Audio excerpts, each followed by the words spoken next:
How to hide liked videos on TikTok. That's what I will show you in this video. But before we begin, make sure to subscribe to the channel and ring the bell to get notified whenever a new video is uploaded. With that said, let's get started.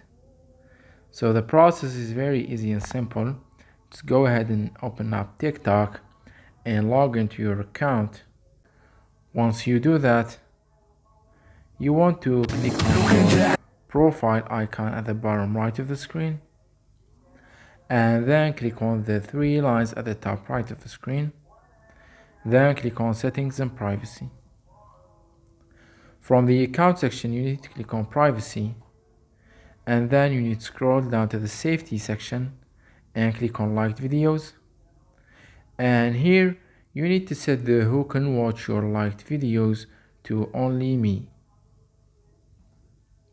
And that's it. By doing this, you just made your logged videos private and you just hide them and no one will be able to see them but you. So that was it for this video. That's how you can hide your logged videos on TikTok. If you have any questions, please leave them in the comment section down below.